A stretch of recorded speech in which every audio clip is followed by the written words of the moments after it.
নমস্কার, আমি কবিতা চ্যাটার্জি নতুন রেসিপি নিয়ে চলে এসেছি।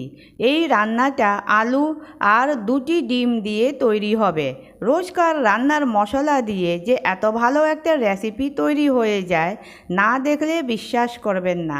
নতুন বন্ধুদের কাছে একটা রিকোয়েস্ট আমার, চ্যানেলটাকে লাইক আর সাবস্ক্রাইব করার। গরম ভাতের সাথে কিংবা পরোটার সাথে ভালো যাবে।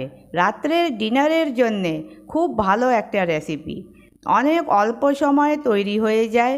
এবার শুরু করি রান্নাটা। এখানে আমি 2টি ডিম নিয়েছি। ডিম ফাটিয়ে এই যে একটা বাউলে নিয়ে নিচ্ছি।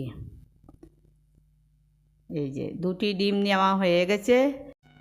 এখন দেব 2 চামচ বেসন। এই যে বেসন দিয়ে দিয়েছি। তারপরে 2টি পেঁয়াজ কুচি করে রেখেছিলাম, সেই পেঁয়াজ কুচোনো দিয়ে দিয়েছি। তারপরে দেব লঙ্কা কুচি, ঝাল নিজেদের আন্দাজ মতন দেবেন। তারপরে সামান্য হলুদ দিয়েছি।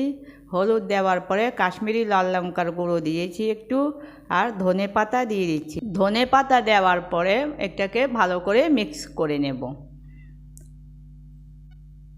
এই দেখুন কি সুন্দরভাবে মিক্সিং হয়ে গেছে। এখন এগুলির বড়া ভেজে নেব। এই যে তেল গরম হয়ে যাওয়ার পরে আমি এক এক করে বড়া দিয়ে দিচ্ছি।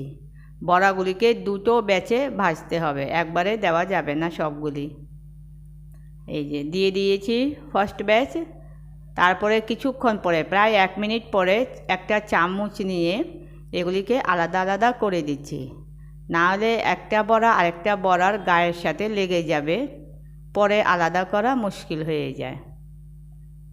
আর গরম তেল একটু একটু বড়ার উপরে দিয়ে দিয়েছি। এখন আমি 2 মিনিট পরে এগুলিকে পাল্টিয়ে দিচ্ছি। এইভাবে আলটা পাল্টা করে একটু লাল লাল করে ভেজে নেব।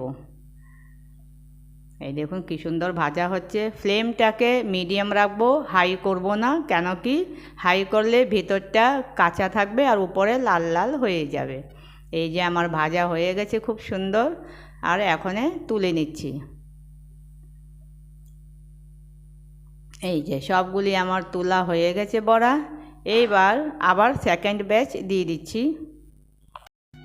সব বড়া ভাজা হয়ে গেছে আমার, কি সুন্দর দেখা যাচ্ছে বড়াগুলি। এখন ওই তেলেই দিয়ে দিচ্ছি কালো জিরে ফোড়ন। তারপরে দিচ্ছি পেঁয়াজ কুচি করে রেখেছিলাম, 2টো পেঁয়াজ মিডিয়াম সাইজের, সেই পেঁয়াজটা দিয়ে দিলাম। দিয়ে এখন একটুখানি ভেজে নেব। ভাজার পরে 2টো কাঁচা লঙ্কা চিরা লাগিয়ে দিয়ে দিচ্ছি। আপনারা ঝালটা নিজেদের আন্দাজ বুঝে দেবেন। আমরা ঝাল কম খাই, সেই জন্য আমি 2টো কাঁচা লঙ্কাই দিয়েছি। এখানে আদা রসুনের পেস্ট আমি দিয়ে দিলাম। এবার আদা রসুনের পেস্ট দিয়ে আবার একটু ভেজে নেব। এবার দিয়ে দিচ্ছি আলু। আলুটাকে লম্বা লম্বা করে কেটে রেখেছিলাম। যেইভাবে আমরা আলু কেটে ভাজা করি সেইভাবেই আলু কেটেছি। এটা ওটা থেকে একটু মোটা। বাস, এখন ভালো করে দেখুন মিশিয়ে দিয়েছি। মিশাবার পরে এখন দিয়ে দেব হলুদ। এখন আন্দাজ করে লবণ দিয়ে দিচ্ছি। লবণ দেওয়ার পরে আলুটা একটু জল ছাড়বে, ওই জলেই আলুটা 50% কুক হয়ে যাবে। এই দেখুন ভালো করে মিশিয়ে দিয়েছি, একটা ঢাকা দিয়ে ঢেকে দিয়েছিলাম। এই দেখুন জল কতটা ছেড়েছে আলু থেকে। তারপরে 50% আমার এটা আলু কুক হয়ে গেছে। এখন দিয়ে দেব কাশ্মীরি লাল লঙ্কার গুঁড়ো, দিয়ে তারপরে আরেকটুখানি মিশিয়ে দিলাম। তারপরে দিচ্ছি ধনে পাউডার, ধনের গুঁড়ো দিয়ে আবার ভালো করে মিশিয়ে দিলাম। এই দেখুন ভালো করে মিশানো হয়ে গেছে।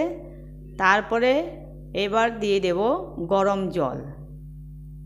গরম জলটা দেব নিজের আন্দাজে, এতটা আন্দাজে দিতে হবে, কেন কি তারপরে দেব বড়া, ওই বড়াটা জল একটু টানবে। ঢাকা দিয়ে দিয়েছি। এই দেখুন আমার 80% কুক হয়ে গেছে আলু। এবার দিয়ে দেব ভেজে রাখা বড়াগুলি। এই যে আমি এক এক করে সব বড়া দিয়ে দিয়েছি। দিয়ে ওর মধ্যে খুন্তি দিয়ে একটু চেপে দিচ্ছি, যাতে গ্রেভিটার নিচে বড়াগুলি ডুবে যাক। এই যে বয়েল হতে লেগেছে। এই দেখুন কি সুন্দর বড়াগুলি ফুলে গেছে আর খুব সুন্দর কালার এসেছে। এবার একটু ফ্যাটানো দই দিয়ে দেব, প্রায় এটা 1.5 চামচের মতন দই। ছোটো চামচের আর কি 1.5 চামচ দই ফেটিয়ে নিয়েছিলাম খুব ভালো করে। এখন দইটাকে গ্রেভির সাথে ভালো করে মিশিয়ে দিচ্ছি। মিশিয়ে দেওয়ার পরে আবার একটুখানি ঢাকা দিয়ে দেব। এই যে ঢাকা দিয়ে দিয়েছি, আবার 2 মিনিট পরে ঢাকাটা খুলেছি, এই দেখুন উপরে তেল ভেসে গেছে। এবার দিয়ে দিলাম গরম মশলা। গরম মশলা দিয়ে একটু মিশিয়ে দিলাম। তারপরে দিয়ে দিচ্ছি ধনে পাতা। ধনে পাতা তো অবশ্যই দিতে হবে, কেন কি শীতকাল, ধনে পাতা না দিলে রান্নাটা সম্পূর্ণ হবে না। এই যে ধনে পাতা দিয়ে একটু মিশিয়ে দিলাম, এবার ঢাকা দিয়ে দিলাম। তরকারি আমার রেডি। এই যে আমি সার্ভ করে নিয়েছি, দেখুন তরকারির লুক দেখুন কত সুন্দর দেখা যাচ্ছে। আর খাবার সময় তো এত ভালো হয়েছে কি বলবো আর। যে আমার বাড়িতে যে গেস্ট এসেছিল বলেছে কি দারুণ দারুণ হয়েছে রান্না। আমার নতুন বন্ধুদের কাছে একটা আমার রিকোয়েস্ট কি আমার চ্যানেলটাকে লাইক আর সাবস্ক্রাইব করে নিও, তাহলে আমার ভিডিও আমি যখন পোস্ট করব তখন ওনাদের কাছে প্রথম নোটিফিকেশন যাবে।